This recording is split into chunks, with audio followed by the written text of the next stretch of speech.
Estimados líderes, saudações. Sejam bem-vindos à edição número 191 do nosso podcast Chá de Coaching e Liderança. Espaço este em que os líderes conectam-se, partilham e juntos crescem. Este programa em formato de podcast inspira-se na metodologia de gestão por competências CHA. C de conhecimento, H de habilidades e A de atitudes. Desta forma, convidamos líderes moçambicanos que se destacam nas mais diversas esferas da atividade produtiva para, na primeira pessoa, transmitirem suas narrativas de liderança, contando que conhecimentos teóricos é que adquiriram ao longo da sua formação, que conhecimentos práticos em forma de técnicas, ferramentas é que complementaram aquele conhecimento teórico e que atitudes em forma de ser, estar, comportamento, caráter é a sua marca comunicacional para comutar o conhecimento teórico e o prático. Constitui assim nossa ambição contribuir para o desenvolvimento de uma comunidade moçambicana de líderes que sejam conscientes, responsáveis e empáticos. Conscientes que possuem um conhecimento instrumental para a liderança, mas também conscientes que são líderes. Responsáveis sobre a necessidade de terem que liderar pelo exemplo para influenciarem positivamente os seus seguidores, internos e externos. E líderes sejam empáticos, por um lado, com as causas que defendem, mas também líderes sejam empáticos uns com os outros.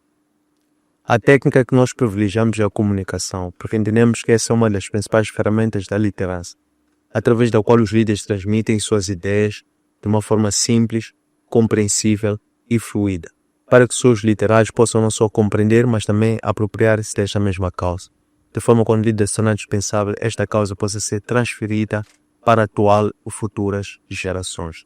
Temos como líder comunitário para a edição de hoje, Profeta Firmone Fameila, líder visionário do Ministério Profético, patrono e líder da Fundação Firmone Jameína, líder e fundador da banda Original Gospel. Profeta Firmone, bem-vindo ao nosso podcast. Uau, muito obrigado.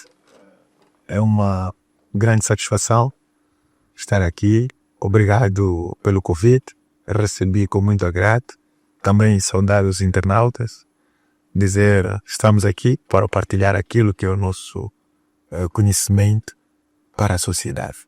Muito bem, obrigado. O Profeta Firmone aprecia chá. Que momentos é que procura por um chá e o que o chá te proporciona como aptidão para liderar? Olha, chá é algo muito benéfico. Benéfico, primeiro, faz bem à saúde e segundo, ele relaxa. E muitas das vezes eu tomo chá no momento da minha meditação, nos momentos mais fechados, porque eu sinto que o chá é algo que me acompanha para relaxar a mente e fazer um refreshment e, quiçá, acompanhar aquilo que é a meditação mesmo no seu alma. Excelente. Vejo que há bocado aprecio uma das peças que partilhou-nos, que fazia ali uma correlação entre revelação, visão. E em bom rigor, conheço o Profeta Firmone numa conferência sobre visão. Liderança visionária, precisa dizer.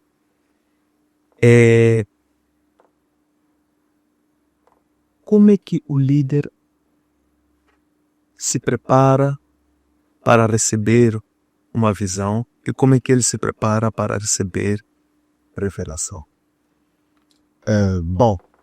Deixa lá primeiro fazer um refreshment. Muitos fazem confusão entre liderança e chefia, entre liderança e ficar na frente. Ser líder é uma missão muito mais complexa em função daquilo que a gente imagina. E voltando naquilo que é a questão do Victor Sendi, quando é que um líder tem uma revelação e quando é que um líder tem uma visão, ou como é que se prepara para caminhar com as ambas, é importante frisar de que antes da visão, tu tens que ser líder. A visão é que ou seja, antes da revelação tu tens de ser líder. A visão é que te faz ser líder. Significa, a liderança está no meio entre a visão e a revelação. Significa que a pessoa, antes de ter liderança, primeiro tem que saber o que vai liderar. Que é a visão. O que ele vai fazer. Então, razão pela qual que vai entender que Deus, quando chama Josué, a primeira coisa que ele diz, não diz que vai liderar. Ele diz assim, o teu servo Moisés, o teu mestre Moisés, ou seja, o meu servo Moisés, morreu.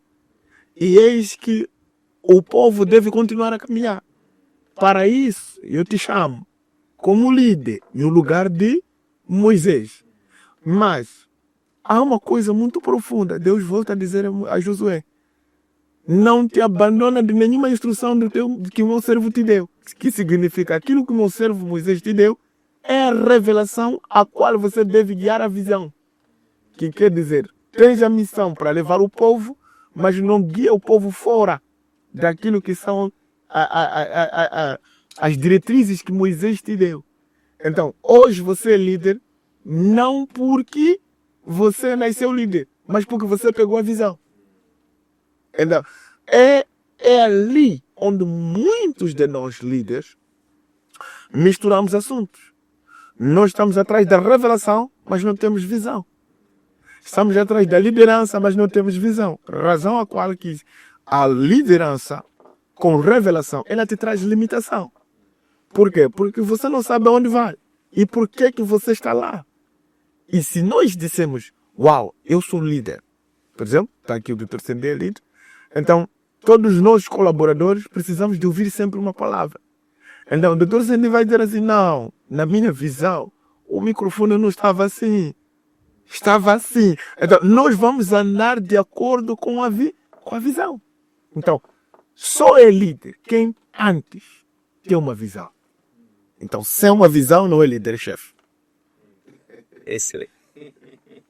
Falando em Josué, ele introduz o povo em Canaã e depois da Páscoa que procedeu a circuncisão que o povo não fazia durante 40 anos, ele agora dirige como o comandante do exército, como o líder, como o, digamos que guia espiritual. E ele, quando vai se dirigindo, ele encontra um outro homem também que se apresentava como um guerrilheiro. E ele, sem medo, aproxima-se e pergunta se era dos seus ou se era contra ele. E depois o homem se apresenta e Josué prostra-se. Qual é a importância de um líder, mesmo que tenha visão? Como bem disse, o líder está entre a visão e a revelação, a liderança está aí. Qual é a importância dele se prostrar diante destes anjos do exército do Senhor? Uma pergunta muito interessante. E eu quero acreditar que isso vai ajudar a muita gente. Ninguém se torna líder sem uma visão. Mas mais do que isso, você precisa compreender que toda visão precisa de ser estabelecida e autograda. Que quer dizer, todo líder se torna uma autoridade. E ninguém pode ser autoridade sem ser imposto à autoridade. O que quero dizer? Na presença de Deus, nós somos iguais. Na presença de Deus, nós somos iguais. Todos nós somos filhos de Deus. Mas, no reino de Deus, nós não somos iguais. Nós respeitamos uma hierarquia. É a razão ao qual que você vai entender que Josué se prostra diante de um anjo guerreiro por perceber a hierarquia espiritual daquele anjo. Nós podemos até dizer, eu sou profeta, eu sou não sei quanto, eu sou não sei quanto. Mas é importante, quando você é um líder espiritual de verdade, você vai perceber de que há coisas que você tem e há coisas que você não tem. E por conta disso, é necessário respeitar a hierarquia. A hierarquia espiritual é fundamental. É por isso que muitos homens de Deus andam com problemas espirituais. Por quê? Porque confrontam anjos acima da capacidade espiritual dele. Então, você vai entender Jesus quando entra, quando cruza com o centurião. O centurião diz uma coisa muito simples, mas muito profunda. Olha, eu também sou comandante. Eu sou um líder. Eu tenho exército. Quando eu digo faça isso, eles fazem. Mas agora, não tenho esse poder, porque estou diante de um comandante acima de mim. Então, não é para você vir para a minha casa, porque normalmente, se voltarmos à Bíblia no livro de Hebreus, vai entender que o maior abençoa o pequeno. Então, o comandante entendeu, ou eu entendo que o comandante estava a dizer, de que eu sou muito pequeno para você vir para a minha casa. A semelhança que João Batista disse. Eu sou muito pequeno para desatar tua sandália. Então, não preciso que vás para mim, porque eu tenho certeza que uma palavra no teu nível hierárquico espiritual é suficiente para derrubar aquilo que está me a frequentar. Então, nós como líderes temos que entender a supremacia da hierarquia. Nós não podemos agora sair, é porque na espiritualidade, na hierarquia espiritual, temos que entender que existem pessoas que foram estabelecidas líderes, existem pessoas que foram estabelecidas como apóstolos, pastores, profetas e tanto mais, mas existem aqueles que foram estabelecidos como pais. Está vendo? Né? Então, um apóstolo não pode lutar com um pai. Um profeta não pode lutar com um pai. Pese embora que todo pai pode ser um profeta ou pode ser um apóstolo. Mas temos que respeitar a hierarquia. A hierarquia. Porque se nós não respeitarmos a hierarquia, não nos prostrarmos, porque nós entendemos que não, prostrar-se diante de não sei quanto é idolatria. Não, idolatria não é função com gestos. A idolatria é muito mais psicológica ou psíquica do que gestual. Porque nem sempre que eu me prostro a alguém é porque estou a adorar, ou porque estou a me diminuir, ou lhe adorar, ou porque estou a substituir Deus com a pessoa. Nós muitas das vezes inclinamos para lavar prato. Não significa que prato é um Deus, não. Mas se nós inclinarmos mentalmente acreditando que prato é um Deus, aí já estamos a entrar na idolatria.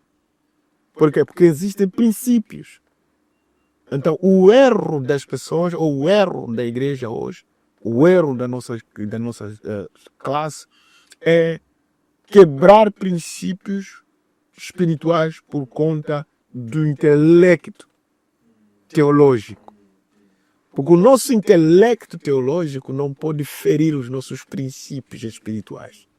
Sempre Deus tem de crer isso. Sempre que sentires que o teu intelecto psicológico ou intelecto teológico está a ultrapassar o princípio espiritual, fica a perceber que você já está a entrar na soberba.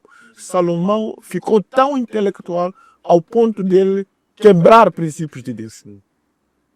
E olha que quando quebrou princípios de Deus, não faltou aviso. E ele recebeu repreensão. E foi dito, só não estás a morrer por causa do teu pai. Está a perceber? Significa que Deus não respeitou ele. Respeitou a hierarquia do pai. O que o pai estabeleceu. Deus respeitou a aliança que ele tinha com o pai.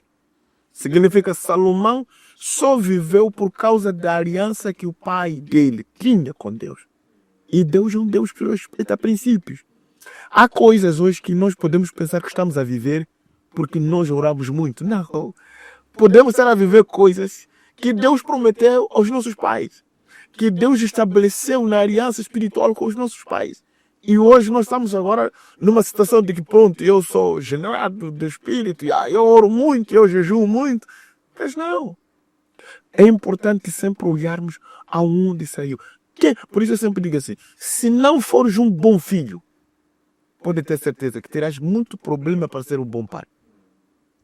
Por isso, como um líder, tu tens que ser um bom pai. Mas para ser um bom pai, precisa saber ser um bom filho. Então, se você não sabe se submeter, dificilmente vai ensinar os teus filhos a se submeter.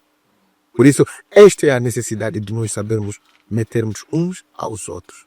Tanto que a Bíblia diz, sujeitai-vos uns aos outros no temor ao Senhor. Não que seja no temor a vós mesmos. Porque não, ele é muito profeta. Porque não, ele é muito apóstolo. porque não, ele é um homem muito usado. Não, não, não. Nos sujeitamos no temor ao Senhor. É importante nós perceber quem é esta pessoa. Há quantos anos ele prega o Evangelho? Não é pelo fato de eu ter visões hoje que vou dizer que aquele não é líder porque não tem visões. Então a caminhada espiritual conta. A experiência conta. Olha aqui, uma coisa muito profunda que quero aqui dizer é que nós confundimos que a unção é tudo. A unção não é tudo.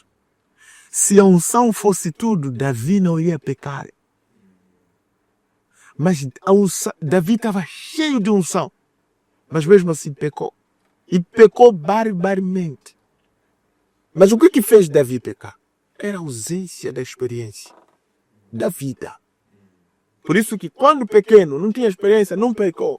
Mas quando ele senta no trono, a primeira coisa que ele fez foi pecar.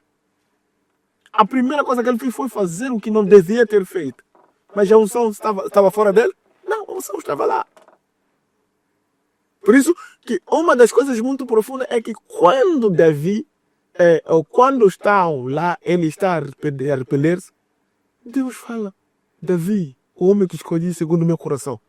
Mas é alguém que acabou de pecar agora. É alguém que mandou matar. E olha só quantas coisas Davi fez. Davi não fez só um pecado. Primeiro, adulterou. Segundo, mentiu. Terceiro, matou. Quer dizer, Davi devia ser apedrejado. A sentença que ele tinha ali não era outra sentença. Não. Naquele tempo, a sentença que ele devia receber era apedrejamento. Com morte ele devia pagar aquele pecado. Mas Deus anulou o decreto dele por causa da unção que ele meteu na vida do seu filho. Por causa da liderança, por causa da aliança que ele estabeleceu com o seu filho. Quer dizer, em outras palavras, estamos a dizer assim, de que é importante percebermos a experiência e compreendermos o nível de experiência de cada homem de Deus, para nós sabermos enquadrar.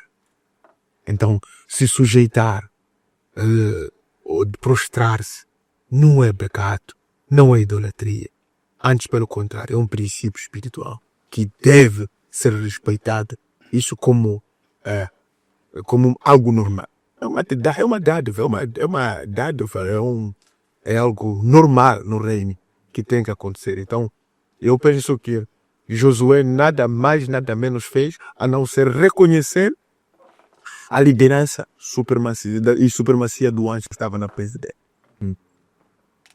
Qual é a importância daquela declaração de Josué? Só para terminar o Josué, quando ele está para terminar a sua missão no terreno, e ele convoca o povo angustiado, com medo, preocupado com o que poderia ser o futuro espiritual, porque ele vê que existe um perigo ali de não guardarem os princípios, como bem dizia, os princípios que ele recebeu e que ele guardou. Ele fez questão de chamar o povo e pedir que o povo respondesse ali se iriam guardar ou não, dizendo que, independente do que ele se foi a responder, eu e a minha casa serviremos o Senhor. Qual é a importância deste lavar as mãos? Que não é muito lavar as mãos como quem diz, depende de vocês, mas também saber que não se pode forçar ou obrigar ou lutar com as pessoas, mas que naquilo que lhe cabe, ele fazer de tudo para não partir quando o Senhor o chamar, sem ter falado a verdade, puxado a exaustão às pessoas para cumprir a missão. Josué era um líder muito inteligente e muito sábio. E era um líder que serviu a Deus debaixo da servidão do seu mestre. E Josué viu sempre o que Moisés foi fazendo. Moisés foi o homem que sempre estabeleceu alianças entre o povo e Deus. Se perceber nos patriarcas, você vai perceber de que, por exemplo, Abraão, ele não estabeleceu aliança com ninguém. A missão de Abraão era estabelecer altares, era levantar altares. Mas Moisés, quando ele chega, ele estabelece a aliança dos altares. É a razão pela qual que Deus sempre se apresenta a Moisés, que eu sou Deus do teu pai, Deus de Abraão, Isaac e Jacó. Mas uma coisa curiosa, antes de eu pegar o Josué, essa última coisa, quero só lhe fazer um refreshment. Lembra que Deus trocou o nome de Jacó? Mas por que ele mesmo, Deus, trocando o nome de Jacó, mas quando vai onde está Moisés, diz que eu sou Deus de Jacó e não Deus de Israel? Por quê? Por causa da aliança. Há um poder muito importante, muito impactante que os pais têm para os seus filhos, que Deus não pode trocar nada. Há coisas que quando nós falamos para os nossos filhos, mesmo que Deus queira fazer, Deus não pode fazer. Quem deu o nome de Jacó foi Isaac. E porque Deus respeita a aliança que ele tem com os seus filhos, Deus não podia trocar o nome de Jacó diante de Moisés. Mas diante de Deus, Jacó não era Jacó. Jacó era Israel. Percebe? Então, Deus aparece a Moisés e diz: eu sou Deus de Abraão, Jacó e Isaac. What? Yeah. Mas é o mesmo Jacó esse que foi trocado o nome. Então, quando nós pecarmos esta particularidade, você vai entender de que Josué não estava a fazer nada mais senão cumprir aquilo que estava estabelecido por Deus, que eram alianças. Então, Josué está aí e ele estava a sentir que eu já vou. Mas era importante que ele deixasse uma aliança feita, que era para o seu sucessor começar da aliança para outra caminhada. Se perceber, mesmo Moisés, quando estava a partir, também antes de partir deixou uma aliança para Moisés. A razão pela qual que Deus chega e diz assim: Shoair, você deve ir agora, mas você deve transferir tudo para Josué. Moisés chama Josué e transfere e faz aliança. E Josué jura que Deus de Moisés seria Deus dele. Então, o povo, na partida de Josué, era importante que o povo tivesse uma aliança que diz assim: a partir de hoje, eu e a minha casa serviremos ao Senhor. Que era um código espiritual. Se você entender, Moisés, quando chega, diz: eu sou o que sou, me enviou. Era um código. Então, toda pessoa que tinha estabelecido aliança com Josué para com Deus de Josué, tinha que dizer: eu e a minha casa serviremos ao Senhor. Se você vai no livro do Atos dos Apóstolos, depois do Paulo e Silas naquela prisão, não sei quanto, o centurião, o guarda, diz o quê? Eu e a minha casa serviremos ao Senhor. Que quer dizer que aquela aliança não foi quebrada. E nós iremos continuar, porque aqueles eram centuriões, eram homens que serviam a mesma linhagem. Então, falar aquele código, ele era um código espiritual que abria espaço aos seus para o favor deles. Então, estabelecer aquela aliança era importante naquele tempo. Era importante, mesmo nesse tempo. Olha aqui, vai perceber de que a aliança é algo muito importante que muitos filhos não têm. Muitos filhos não têm aliança. Mas falam línguas, tem igreja, tem povo, vestem roupa nova, tem Espírito Santo, mas não tem aliança. Se você perceber, você vai perceber que José, quando entra no Egito, depois de lhe darem banho, depois de fazerem tudo, o rei olhou para ele, o faraó disse que não, falta alguma coisa. O que é? Tirou a aliança. Deu a José. Significa, a pessoa até pode estar com banho, pode até estar não sei quanto, pode até ter Espírito Santo, pode até ter igreja. Mas a aliança, qual é a aliança que tu tens com Deus? E a aliança que Moisés tinha com Deus não é a aliança que Josué tinha. Moisés tinha a aliança de que eu sou o que eu sou, me enviou. José tinha uma aliança de envio. Mas Josué tinha uma aliança de servir. Eu e a minha casa serviremos ao Senhor. Significa, Deus está a dizer assim: eu quero agora, não só vocês, também quero vossos filhos, vossas famílias, todos vocês, que vossas casas têm que ser meu altar de adoração. Quer dizer, Deus já está a alargar. E nós vamos perguntar agora aqui. Você é apóstolo, sim. Você é pastor, sim. Qual é a aliança que você tem com Deus? O que você jurou a Deus? José, quando ele entra, Faraó tira a aliança e diz assim, olha, já estás bonito, já usaste essa sandália, já és um egípcio. Mas falta uma coisa, o quê? A aliança. Colocou anel. Por que tem que ter anel? Por que tem que ter aliança? Porque a aliança é o que dá autoridade para você exigir e manifestar-se como um egípcio ou como um filho de Deus. Se abrir a história, você vai entender de que todo rei, todo governador, depois de fazer um decreto, uma lei, ele tinha que pôr o anel como carimbo. E o José já tinha roupas de egípcio, mas não tinha anel. Como ia carimbar aquilo que ele falava? Tu és um apóstolo, tu és um profeta, tudo bem, é uma bênção. Mas a pergunta que tem é, qual é a aliança que tens com Deus? Qual é a aliança que tens? Quem te otorgou essa autoridade? Quem chancelou isso que você tem? Quem confia? Ah, não, a pessoa do Espírito Santo, sim. Mas o Espírito Santo tem uma estratosfera. E os homens também têm outra estratosfera de ação. Por isso que jamais podes ver espírito antes de ver um homem. Antes de Deus tirar o povo na escravidão, Deus enviou um homem.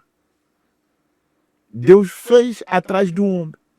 Não fez à frente de um homem. Não sei se faz perceber. O povo, quando estava aflito por causa da presença de Golias, Deus libertou aquele povo por meio atrás de um homem.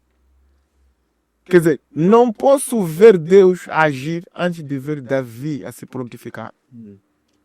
Não posso ver Deus a libertar antes de ver Moisés a ir confrontar Faraó.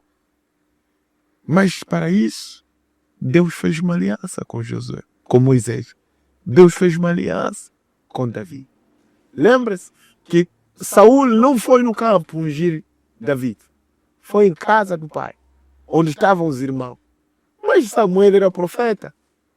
Samuel sabia tudo de Deus. Deus falava com Samuel face a face. Samuel podia ter dito, me mostra onde está esse rapaz, vou lhe ungir lá mesmo. Mas teve que ir sentar e chamar todos para vir e ir buscar o rapaz para ungir. Uma coisa profunda é que vais entender é que qual é a missão disso? Qual é o fundamento disso? Qual é a importância disso? Vai perceber que Deus está a dizer, eu quero reinar, mas não irei reinar com vocês todos, com uma pessoa. Então, tem que vir um Samuel para chancelar, para carimbar aquilo que eu quero fazer. Aí, a transferência de poder. Mesmo o presidente da República não se torna só presidente por dizer que eu sou presidente. Mesmo dizendo, ele ganhou, se não ir o Conselho Constitucional não enviar o venerando para tomar o posse, ou tomada de posse, carimbar, entregar símbolos, a pessoa ainda não é conferido poder. Então, no mundo espiritual, todo líder precisa ter poder. Então, daí que Josué diz, não, eu quero vos dar poder, porque eu estou a ir. Mas o poder, vocês precisam fazer um juramento, uma aliança, que a partir de hoje, vocês e vossa casa servir ao Senhor. Que meu Deus possa ser vosso Deus. E você deve fazer ser meu Deus. Então, é importante isto, porque é uma aliança e é um código espiritual. O mundo espiritual, querido, parece brincadeira. Isto funciona com códigos espirituais. Funciona com códigos espirituais. É por aí. Interessante. Qual é a importância agora falou de Paulo, Barnabé, e eles que tiveram aquele livramento, estão encarcerados. Paulo e Barnabé, Paulo e Silas tiveram aquele livramento, estão encarcerados. E depois Paulo, em Romanos, ele diz que sentiu uma grande tristeza pelos judeus, pelo fato de eles sendo seu povo, descendentes da sua carne, filhos de Abraão neste caso, eles terem rejeitado a salvação pela fé. E ele, expressando essa tristeza, até chegou a dizer que ele desejava ser anátema, até que ele fosse amaldiçoado para livrar ou dar oportunidade de livramento, de salvação do seu povo. Qual é a importância desta expressão? Como bem disse, naquele momento falava de se prostrar, ainda que se prostre, não ser um prostrar-se de gesto, mas a maior idolatria é se prostrar psicologicamente. Psicologicamente falando, esse sentir-se triste até dizer se possível eu seja anátema, sabendo que ele não pode ser anátema porque ele é justo, até ser justo 2 vezes ao confessar isso, ao manifestar essa tristeza. Qual é a importância deste expressar de tristeza diante do Senhor, intercedendo pelos outros neste caso? Paulo, para além de ser pregador, Paulo era um estrategista militar. E nós temos que entender de que o evangelho não é pregado 100% espiritualmente. O evangelho é pregado 90% por estratégia e 10% é espiritual. E Paulo era um estrategista, não. E era bilíngue, era um poliglota. E era um homem com muita sabedoria, muito conhecimento. E Paulo, em Roma, ele não podia falar de outra forma. Porque aquela palavra que ele diz, prefiro que seja amaldiçoado, não terminou aí. Temos que ver já no fim como que ele conseguiu carregar toda aquela multidão. É exatamente, Paulo sabia o que os romanos gostavam e o que os romanos não gostavam. Paulo sabia como lhes comover e como lhes arrastar. É lá mesmo em Roma onde ele diz assim, dai graças em tudo. Tá vendo? Então, você vai entender de que ali ele não fala de maldição como tal. Tinha mais de maldição do que outra coisa. Então, Paulo pega a graça, mas em Roma ele prega a graça com uma forma assustadora. Que é o que o povo romano temia. Mas o mesmo Paulo, quando vai em Corinto, chega e diz: tudo é possível na presença de Deus.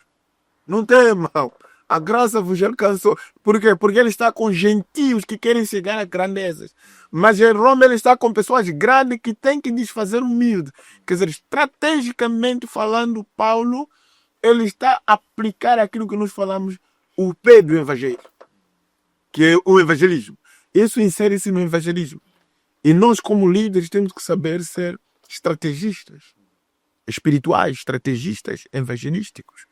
Porque eu, por exemplo, não posso ir agora, ir na baixa da cidade ali, encontrar aqueles homens deitados, os mendigos, e chegar a dizer: epa, aceita Jesus, somente aceita Jesus.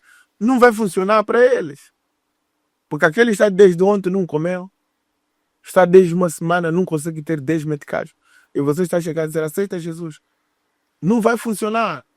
Eu tenho que chegar e dizer assim: oh, não comeste? Ok, deixa eu te dar comida.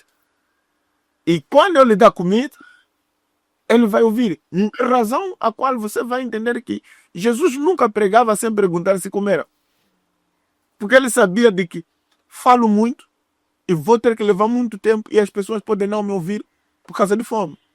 Então deixa eu primeiro dar de comer, depois vamos conversar. Jesus era um estrategista nato. E eu, aqui, a minha admiração, olha, sem querer fugir do contexto, a minha admiração, maior admiração, é como Jesus conduziu o ministério. Sabe o que? Os milagres aconteciam por si, não só pelo fato dele ser Deus, não só pelo fato dele ser filho de Deus, mas quando tu leres o discurso, aquilo que ele fala, que ele vem dizendo, aquelas parábolas. Eu gosto muito de pergaminhos, quebra-cabeça. Eu passo 2 ou 1 hora de tempo só a decifrar um verso só. Mas por que ele falou isso? Qual era a intenção? Queria chegar aonde com isso? O que ele queria dizer? Mas estava a referir a quem? Porque o mesmo Jesus, ao mesmo tempo, diz: malditos sois. Depois diz: não é para vocês, vocês estão abençoados. Depois ele vira, depois fala outra coisa para trás de mim. Quer dizer, ao mesmo tempo, depois ele diz, não, você é o Pedro que tem a revelação. Está a ver? Mas toda aquela curiosidade, ninguém conseguia largar Jesus por uma razão só. Ele deixava as pessoas com sede. Quando as pessoas pensavam que já ouviram tudo, ele deixava a sede. E o que acontecia? As pessoas diziam, não, temos que seguir e terminar essa coisa. E quando chegava lá, era uma sede atrás da outra sede. E o povo cada vez mais... Olha, alguém que anda com 5.000, Jesus fugia a pessoas para ele conseguir caminhar. Mas as pessoas não lhe largavam, continuavam a lhe seguir. Essa é a forma mais correta de ser um pregador. Não é só pelos milagres, mas o que você fala. Essa é uma coisa muito excitante que eu quando olho e quando leio a Bíblia, eu digo, não.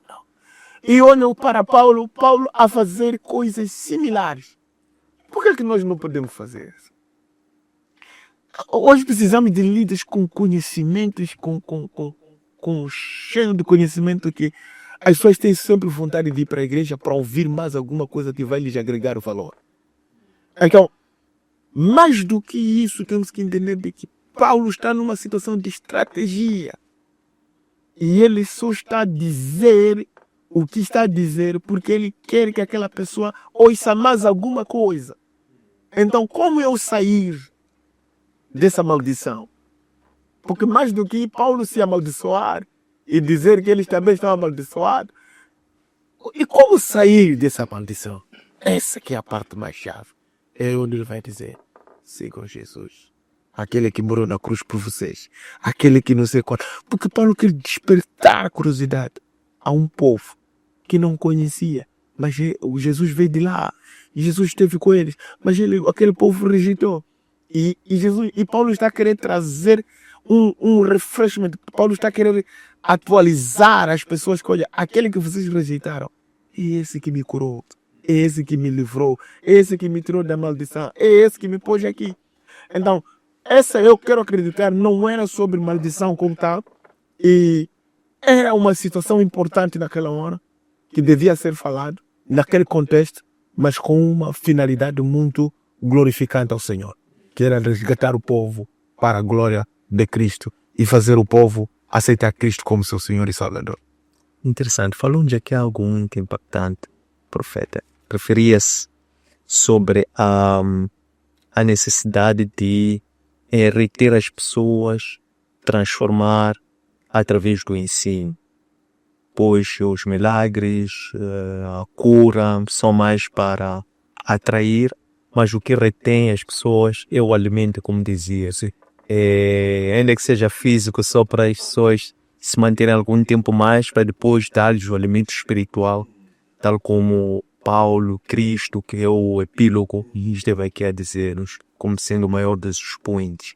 Qual é o limite que um pregador tem quando está a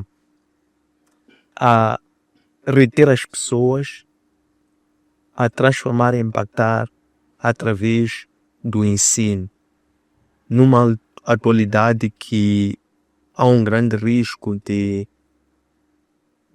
neste ensino se enxertar um ensino extra-bíblico e até às vezes o querer falar coisas que as pessoas querem ouvir. Qual é o limite que um pregador tem de não cair, não resvalar nesse âmbito, como Paulo dizia que eu não pregava usando filosofias falsas de Satanás? Doutor Sérgio, deixa eu começar a dizer assim. O poder não converte ninguém. A profecia não converte ninguém. A cura não converte ninguém. A libertação não converte ninguém. Mesmo biblicamente falando, ninguém se converteu com cura. Mas a cura atrai. O poder é que atrai as pessoas. Se formos no livro dos Atos dos Apóstolos, você vai entender que o povo foi atraído com aquele mover. Mas Pedro teve que falar alguma coisa para um povo se converter. Então, nós quando dissemos Lá na nossa igreja tem multidão. Temos que saber que aquela multidão é multidão convertida, é multidão atraída. Porque existe diferença entre multidão convertida e multidão atraída. O líder tem que ser um bom gestor de conhecimento. Não de sabedoria, não. Gestor de conhecimento. Porque se o líder não ser um bom gestor de conhecimento, então para nada serve a sabedoria que ele carrega. O que estou querendo dizer? Deus deu dons de poder, de cura, para auxiliar o ministério que carregamos. Mas qual é o fundamento? É que no final você tem que ter a palavra para a conversão. O milagre pode acontecer, a cura pode acontecer, como testemunho daquilo que você disse. Por isso que Jesus dizia assim, e eu e o Espírito Santo somos testemunha de que Deus existe. Se não crê em mim, crê nas minhas obras. E quais são as obras? Eram obras do Espírito Santo. Mas qual era a mensagem de Jesus? É que o povo devia saber viver no reino. Devia voltar para o reino. Devia usar ele como caminho, a verdade e a vida. Jesus está a trazer solução. Mas mais do que palavras, Jesus demonstrava poder. Atos dos Apóstolos, os apóstolos, quando estão a ser confrontados com o povo, quando diziam, olha, esse povo, nossos dois, esses estão bêbados. Paulo saiu e disse, olha, ninguém está bêbado. Isto é aquilo que está escrito no livro de Joel, que haveria de descer derramado o poder do Espírito Santo sobre toda a face da terra, homens e mulheres profetizariam não sei quanto. E por causa disso, Jesus Cristo teve que morrer na cruz, não sei quanto. Povo na Judeia hoje se convertam. Porque chegou o tempo. Mas a conversão do povo precisa ser atraída. Olha, o próprio poder de Deus, o próprio Espírito Santo, o Espírito Santo é uma pessoa muito, vamos lá, é uma pessoa celestial muito competitiva. O Espírito Santo não gosta onde não há competitividade. O Espírito Santo não gosta onde não há curiosidade do despertamento da glória de Deus. Porque é para isso que o Espírito Santo está aqui na Terra. Para nos trazer umas experiências fora do natural. Quer dizer, o Espírito Santo deseja quer pessoas que têm sede de ir ao sobrenatural. Então, para isso, o Espírito Santo atrai as pessoas que devem estar lá. Por isso, há eventos que normalmente você pode preparar tanto e você orar tanto, mas só virem lá 100 pessoas. E você sentir-se mal. Não se sinta mal, porque o próprio Espírito Santo é um ser que anda com uma graça seletiva. A coisa que você está para falar, aqueles 100, é que são pessoas certas para ouvir aquilo. Porque se trazer 150 pessoas, essas 50 pessoas que não estão preparadas para ouvir aquilo vão ter problema. Está a ver? Então, o poder atrai, mas o conhecimento do homem de Deus é que tem que ser transmitido para a conversão. Por isso você vai ver os dias e diz assim, o meu povo perece por falta de conhecimento. E tu, sacerdote, rejeitaste conhecimento. Significa, o sacerdote não só pode estar a subir no monte ou procurar poder. Tem que procurar conhecimento. E o conhecimento não é extra-bíblico. Sabe, no panorama evangélico, eu não estou proibido, por exemplo, de saber vários livros. Sabe, conhecer o livro do Testostendi, conhecimento dele. Vários outros, do Samuel Bumba, eu posso ter também do Edgar Magalhães. São escritores que eu leio o livro deles. E tenho também vários outros, mas também tenho filosofia de Immanuel Kant, o Xenofontes, a filosofia africana, entre várias outras filosofias de Aristóteles, de Pitágoras e companhia. São livros que eu leio para agregar o meu conhecimento social. Mas como um líder espiritual, eu tenho que ser um bom gestor, ao ponto de, quando eu entrar no púlpito, saber que aqui é para falar assuntos que estão ligados à Bíblia. É por isso, sem exagero, a maior parte dos pregadores estão se tornando conferencistas. E já não existem pregadores. Os pregadores estão em via de extinção. Por quê? Porque a maior parte deles eles querem falar o que o povo quer ouvir e não o que o povo deve ouvir. Quando é que o povo deve ouvir? É quando é uma mensagem liberada pelo Espírito Santo. Quando é que um povo quer ouvir? É quando é uma mensagem liberada de acordo com o impacto social. Então, eu olho para essa sociedade aqui, esses dias está se falando muito pecado, então deixa eu falar que pecado não é problema. Pode continuar a pecar, Deus vai te amar assim mesmo. Está a perceber? E eu vou chegar e apontar o pecado, não é nada, Deus te aceitou assim. A igreja começa a vir, glória! Glória! Por quê? Porque todos aqueles estão numa situação de rejeitar a repreensão. É por isso que você vai ver, dificilmente alguém cresce quando rejeita a repreensão. A repreensão é um confronto direto do Espírito Santo. E que nós temos que estar em condições de perceber que não estamos errados. O Espírito Santo está nos corrigir na pessoa do meu pastor. E eu tenho que me redimir. Então, quando nós, como líder, temos que saber gerir as coisas a esses níveis. E temos que perceber de que eu preciso de gerir até aqui. E o meu conhecimento bíblico tem que ir até aqui. E eu tenho que saber dar a introdução, trazer o tema. É ali onde surge a necessidade do estudo teológico. Muitos de nós dizem, não, Pedro era lá, Pedro era indouto. Pedro não sabia ler nem escrever. Mas era um grande líder. Sabe, é uma coisa que eu confrontei. Fui dar deste como uma aula de sapiência, para dar sapiência lá na faculdade de teologia. E eu disse, olha, muitos dizem que Pedro era analfabeto. Até tanto a Bíblia também afirma que ele era indouto. Mas quando nós aprofundar essa palavra indouto e nós entramos naquilo que é a realidade social de um povo judeu, você vai perceber que Pedro não era indouto. Pedro era estudado, só não foi na escola. Alguma coisa é ir para a escola, outra coisa é estudar. E na sociedade judaica, as crianças, desde pequeno, aprendem a Torá. Sobre os livros dos profetas. Eles crescem com conhecimento. Por isso que Pedro não era apóstolo da graça. Pedro era apóstolo da lei. O que lhe dominava, Pedro, era a lei. E Pedro sabia muita coisa que ele aprendeu com os rabinos acerca de Moisés, dos profetas, dos patriarcas, até no tempo de João Batista. É por isso que Pedro era um homem temente a Deus. Porque ele já nasceu com aquilo, quer dizer, ele tinha aquilo. Mas não era uma pessoa que foi na escola.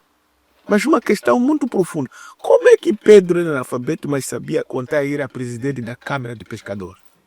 Se Pedro era analfabeto. Então, quer dizer, nós não podemos camuflar detrás de versículos que possam sustentar o nosso ego. Por isso eu aconselho muito aos líderes eclesiásticos. Façam um curso. Pode ser básico, mas façam um curso. Isso vai ajudar a moderar. Nós estamos a dizer que a teologia é a mãe do teu chamado, ou vai suceder, mas é importante que você tenha noções básicas de convívio com a palavra eclesiástica. Por quê? Porque senão você vai fazer erros. Vai pegar a palavra que era para ministrar para líderes, vai ministrar para o povo no geral. Se você notar agora nas igrejas, você vai ver que há mensagens que não é mensagem para o povo. É mensagens que são liberadas nas conferências de líderes. Mas eu levo aquela mensagem de que era para líder, estou a liberar para o povo no geral. Estou a cometer um grave erro. Um grave erro. Significa que até aquele que não era líder vai começar a entender de que, afinal, então eu também posso ser líder. E como líder, então eu tenho que viver assim, não. Há mensagens, por exemplo, que são mensagens que não podem vir assim, do nada. Mas por que isso? Por causa da responsabilidade eclesiástica. há uma ausência da responsabilidade eclesiástica no domínio daquilo que é o conhecimento eclesiástico. Então, a igreja ou os líderes devem associar o conhecimento, a sabedoria, a liderança e o equilíbrio dentro de uma sociedade cristã. Excelente. Queremos agradecer este espaço que nos concedeu de podermos beber do seu chá de conhecimento sobre liderança. Desejando-lhe muito bom ano e que o Criador continue a lhe conceder muitas oportunidades de crescer debaixo da sua graça para equilibrar a visão e a revelação de forma a poder continuar a impactar as multidões que têm estado a servir com muita reverência. Muito obrigado, agradecido estou eu pelo convite. Espero voltar mais vezes e foi um grande privilégio estar aqui ao vosso lado. Afinal de contas, Vossa Excelência são os grandes e há um ditado que eu sempre digo: se você quer ser grande, ande com grande.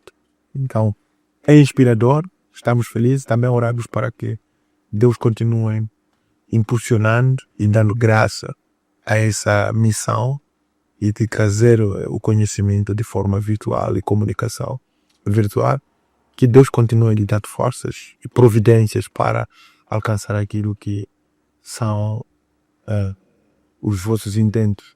Como profeta, deixa dizer assim, que eu vi um livro, brevemente vem um livro, eu quero acreditar que deve já estar a caminho, e eu vi e será um grande sucesso. Deus abençoe. Obrigado.